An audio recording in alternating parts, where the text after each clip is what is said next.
Hi, this is Michelle from the Center for Exceptional Families, here to present information to you on understanding the IEP.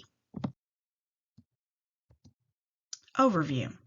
In this presentation, you will learn about the IEP process, the IEP document, deciding your child's placement, and participating in the IEP meeting. IDEA. IDEA is the Individuals with Disabilities Education Act. 3 things to know. Your child is entitled to a free appropriate public education, also known as FAPE. Your school district must provide services to eligible children who have a disability with specifically designed instruction to meet their unique needs, known as special education. IDEA includes a great deal of information, including regulations to protect you and your child's rights. The link below will give you more information about FAPE under the Individuals with Disabilities Education Act. Get to know IDEA and how it can ensure FAPE for your child. The following are 2 resources for more information about IDEA. IDEA in your state and local school district. District and school policies. Arkansas Department of Education and your local school districts must follow IDEA, but it is helpful to know the policies of your state and local school district. You can find district policy information in your district handbook or student handbook. These are typically given out at the beginning of the school year, but can be found on many school district websites. You can find more information about the Arkansas Department of Education Special Education on arcsped.k12.ar.us. So let's begin. The IEP process. In this section, you will be able to answer the following questions. What's involved in developing my child's IEP? Where and when do IEP meetings take place? Does the IEP meeting have to be in person? Who attends the IEP meeting? What do different team members bring to the IEP process? What happens at the IEP meeting? May a member of the IEP team be excused from attending an IEP meeting? What's involved in developing my child's IEP? Developing your child's IEP involves 2 main things. The IEP meeting or meetings where you, your child, when applicable, and school staff members together decide on an educational program for your child, and the IEP document, which puts the decisions from that meeting in writing. Where and when do IEP meetings take place? You and the school agree on where and when to have the IEP meeting. The school must tell you in writing the purpose of the meeting, the time and place for the meeting, and who will be there. You may invite people with knowledge or expertise about your child to the meeting, like a Center for Exceptional Families parent mentor. The IEP must be reviewed at least once every 12 months and revised as necessary. Don't wait until grades come out to address issues with the IEP. Does the IEP meeting have to be in person? Usually the answer would be yes, but due to COVID, most schools and parents have had to be creative about making sure IEP meetings are happening. So they can be done via Zoom, Google Meets, or even by telephone. Who attends the IEP meeting? The following people must be part of the IEP team. You, a school administrator or LEA, a general education teacher, and a special education teacher. Other members of the team may include your child when appropriate, a translator or interpreter, transition personnel, related service providers such as speech therapists, occupational therapists, physical therapists, etc., and others with knowledge or expertise about your child, like a Center for Exceptional Families parent mentor. A member of the meeting can be excused with parental consent. What do different team members bring to the IEP process? The special education teacher has been involved in your child's evaluation, understands, interprets, and explains the results, provides educational interventions for your child. The general education teacher knows the curriculum and expectations for your child's grade level, accommodates and modifies curriculum and instruction to support your child. The parent learns and understands the process, shares information and asks questions, keeps the team focused on the child's long-term goals and needs, and speaks up on the child's behalf. The administrator or LEA knows the resources available in the school district and has the power to commit available or new resources so that services can be provided as outlined by the IEP. What happens at the IEP meeting? The team will develop, review, and/or revise the IEP document. The discussion will include talking about your child's strengths, your concerns for enhancing your child's education, the results of the most recent evaluation of your child's academic, developmental, and functional needs, etc. What happens at the IEP meeting? The team will also talk about special factors or considerations. Does your child have communication needs? Does your child need assistive technology services and devices? Does your child's behavior interfere with his or her learning or the learning of others? Does your child need a behavior intervention plan or a BIP? Does your child have a visual impairment and need instruction in or the use of Braille? Is your child deaf or hard of hearing and have language and other communication needs? Do they need sign language instruction in or use of? Does your child have language needs related to his or her IEP because of limited English proficiency? Here is an example IEP form for considerations or special factors from the Arkansas Department of Education Special Education website. Just as we spoke about previously, this is a form you may see on the IEP when talking about language, instruction in Braille, communication needs, assistive technology, behavior interventions, supplementary aids and support, and any other special factors that need to be considered before talking about IEP goals and objectives. The IEP document. What is in the IEP document? A parent input statement, present levels of academic achievement and functional performance, SMART goals, measurements for your child's progress, services and supports such as special education and related services, supplementary aids and services, accommodations and modifications, program modifications or supports for school staff. The IEP document continued. What is in the IEP document? Participation with children without disabilities, modifications to state or district-wide assessments, location and duration of services, reporting for your child's progress, transition services, and the age of majority. Arkansas IEP document. The following are IEP documents from the Arkansas Department of Education Special Education website. Some school district forms may differ.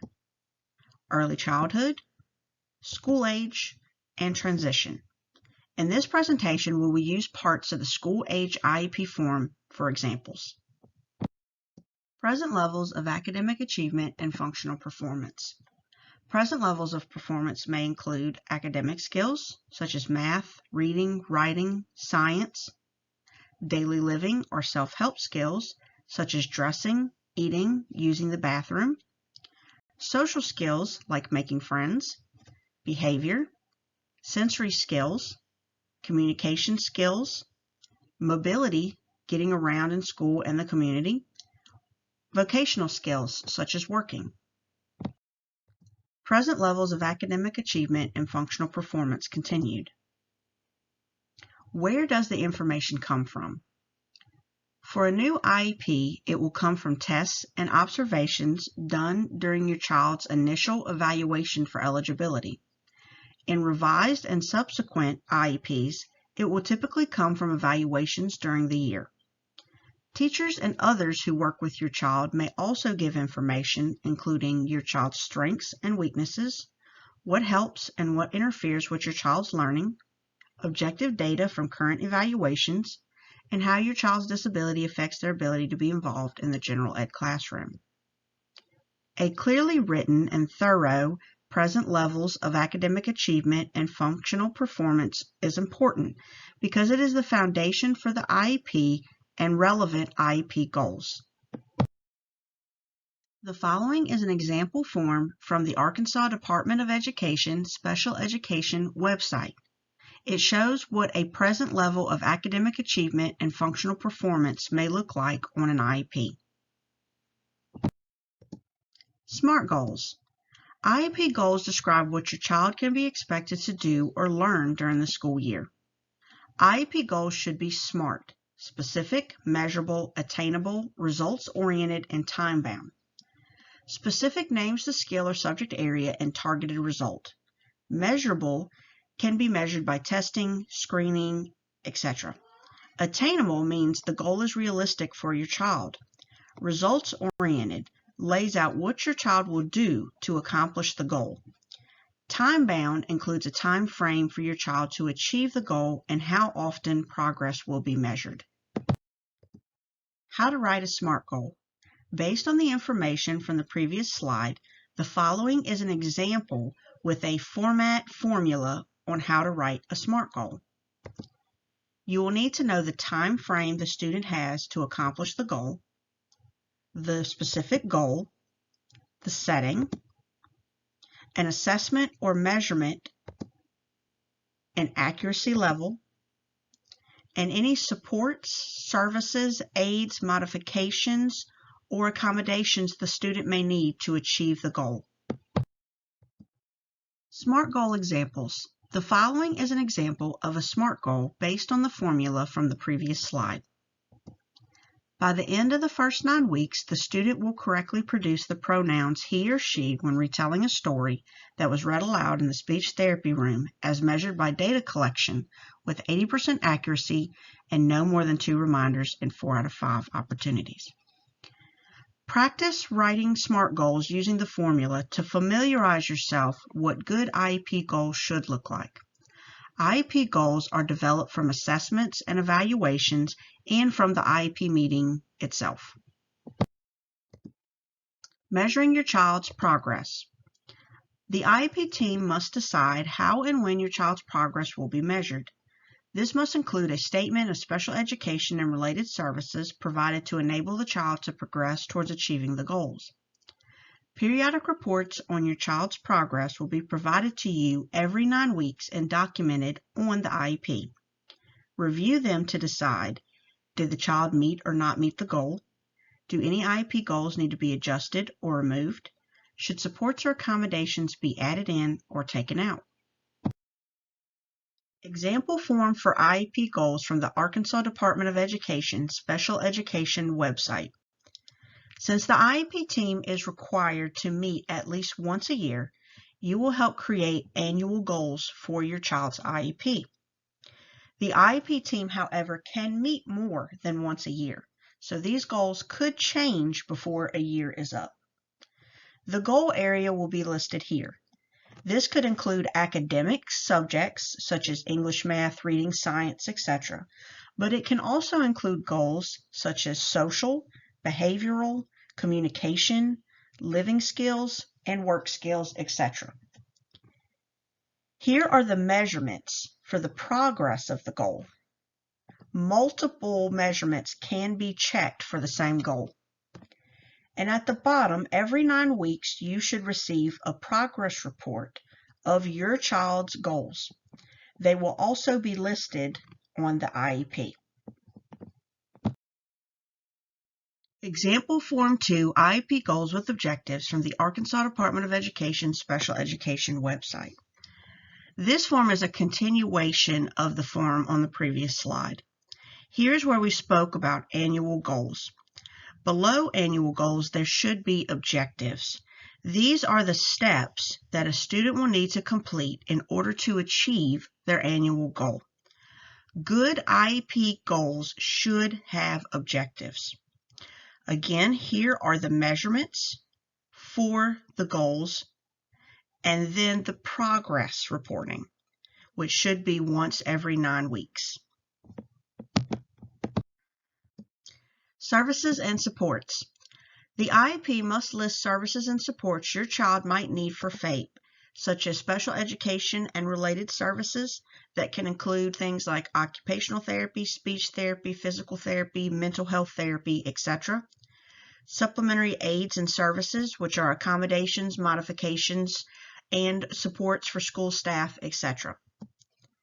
All of these services and supports are designed to help your child reach his or her annual IEP goals, be involved and make progress in the general education curriculum, and participate in extracurricular activities or non-academic activities, including with children without disabilities.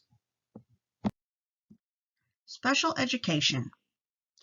Special education is instruction that is specially designed to meet the unique needs of a child with a disability, and it may consist of an individualized curriculum that is different from that of same-age peers, the same curriculum that is used for peers who do not have disabilities, or a combination of these elements.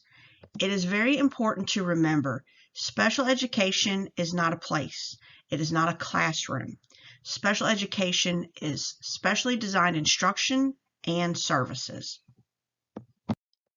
Supports, related services, and aids.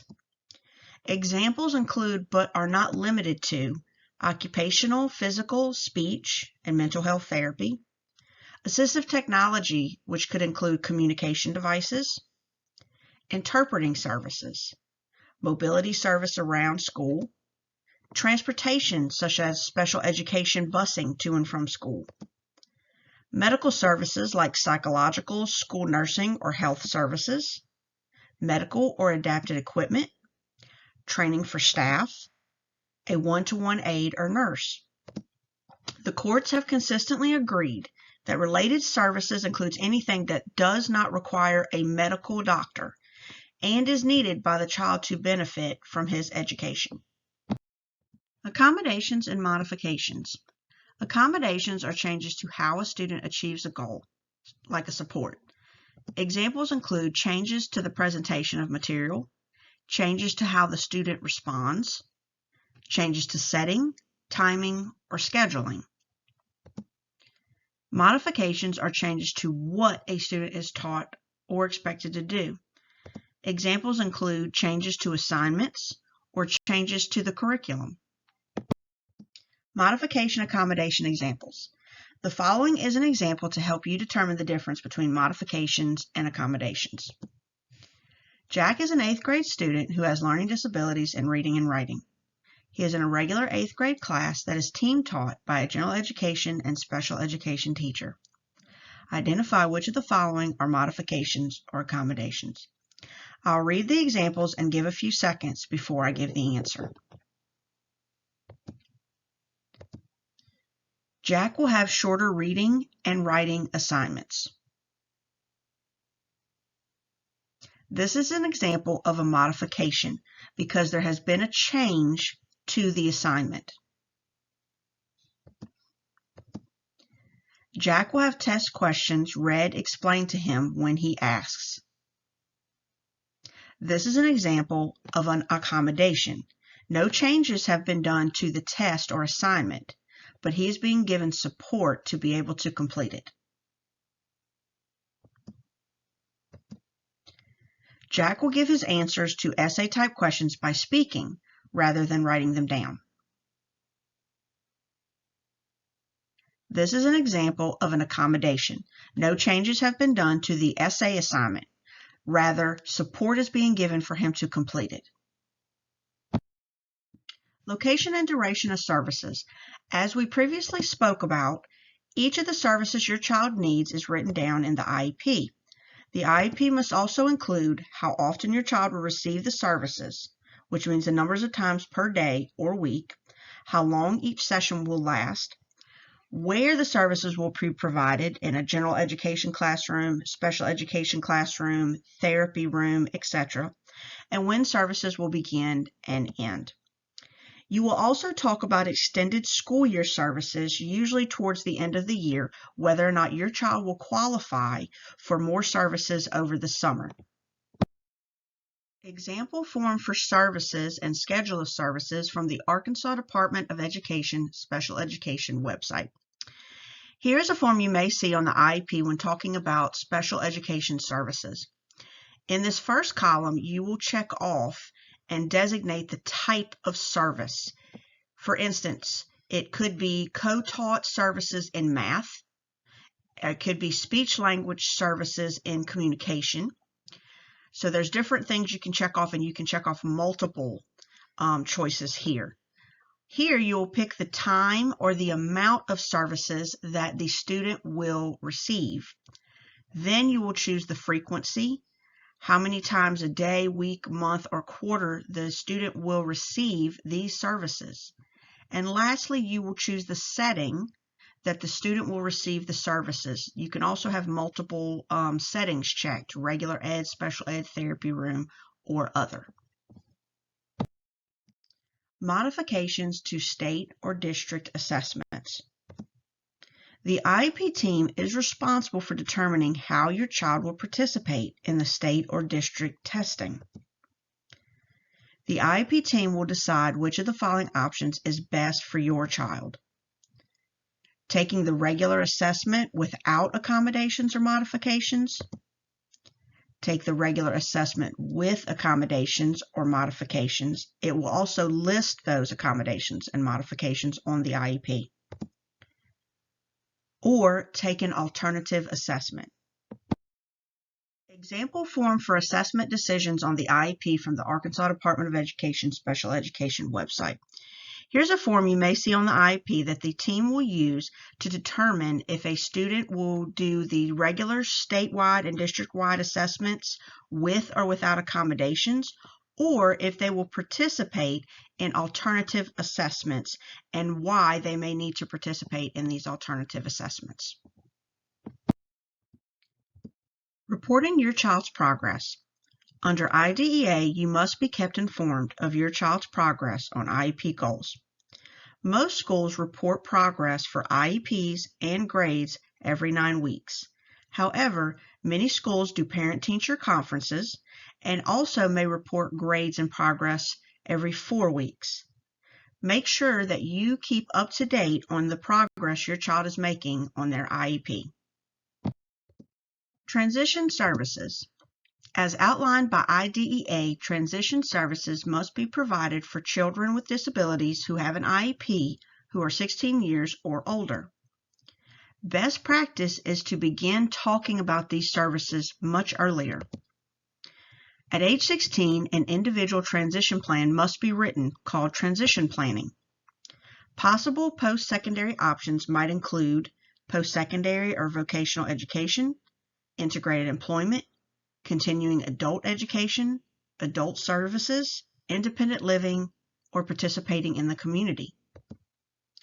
Whenever the team is going to talk about transition, your child must be invited to the meeting. The age of majority.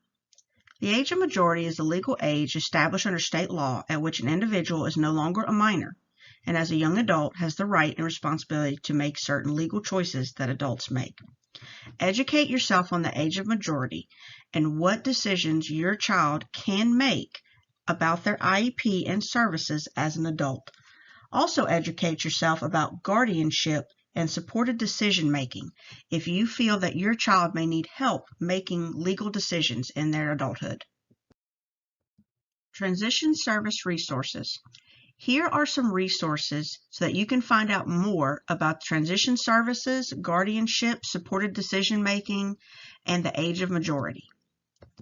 The Center for Exceptional Families, Arkansas Transition Services, Arkansas Division of Workforce Services, Arkansas Department of Education Transition Services.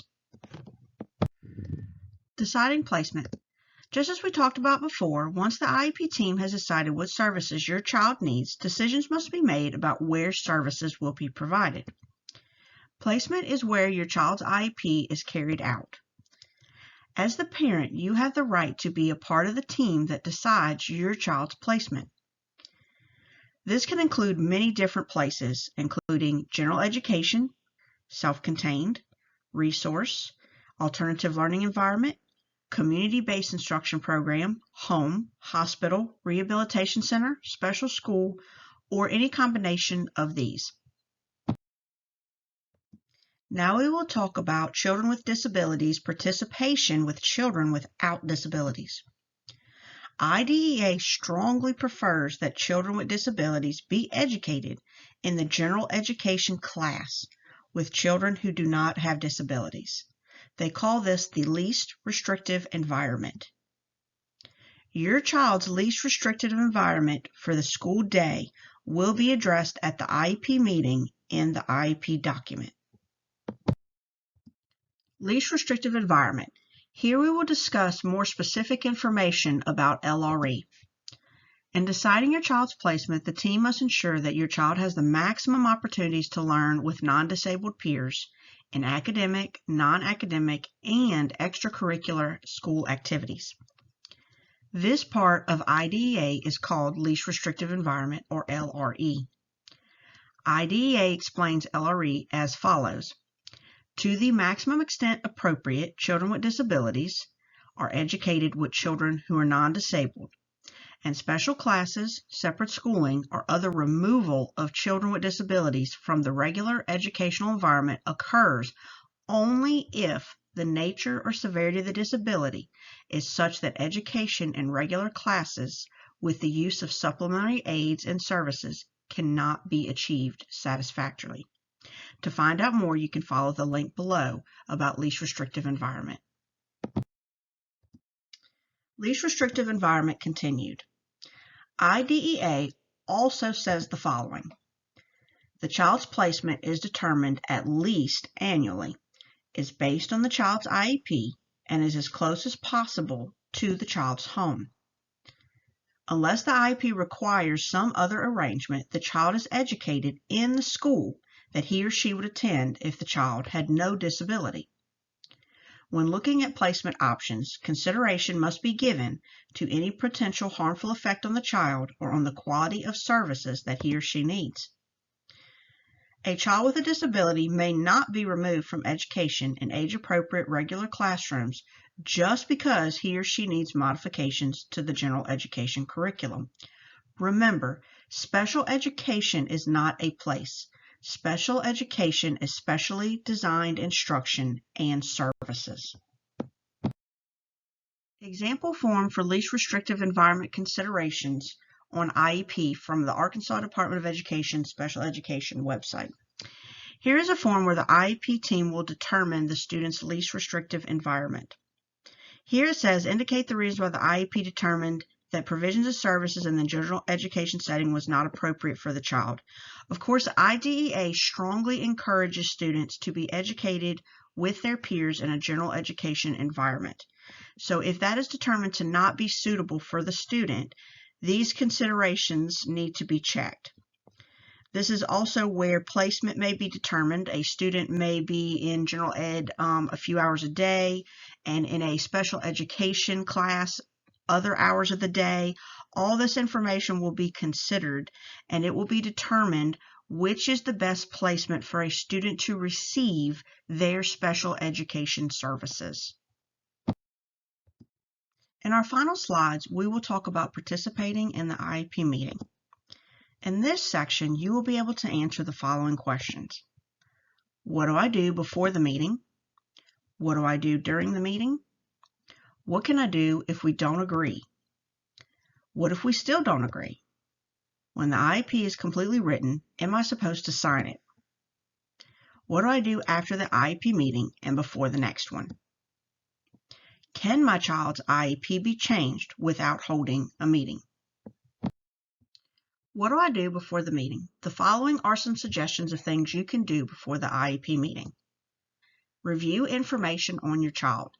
If you have any assessments or evaluations, you may want to review them and have copies prepared before the meeting. Talk with your child about the upcoming IEP if necessary. Think about your child's involvement in general education classes. Decide if your child will be attending the IEP meeting. Draft an agenda with your input. and do a positive student profile. Doing a positive student profile. To do a positive student profile, you should answer the following questions about your child as a way to prepare for the IEP meeting. Who is your child? What are your child's strengths? What are your child's successes? What are your child's greatest challenges? What are your child's needs? What are your dreams for your child? And any other helpful information. Here is a link to a free printable positive student profile with examples. What do I do during the IEP meeting? Stay focused by using your drafted agenda. Ask questions. Ask for data. Good data should drive decisions made in the IEP meeting.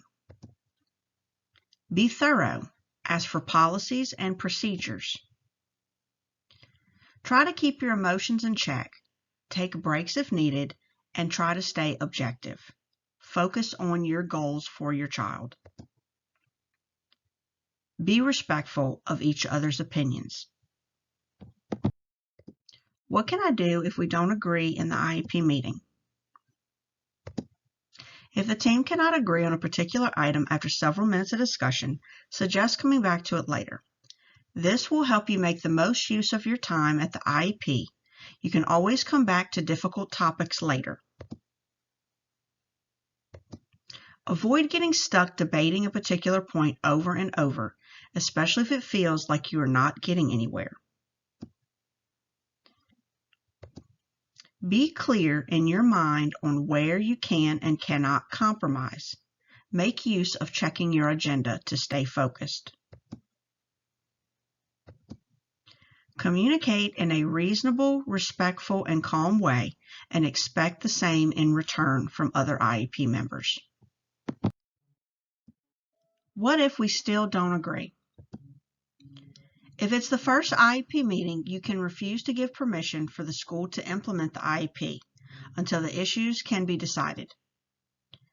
For consecutive IEP meetings, ask the school to give you prior written notice on the issues under disagreement.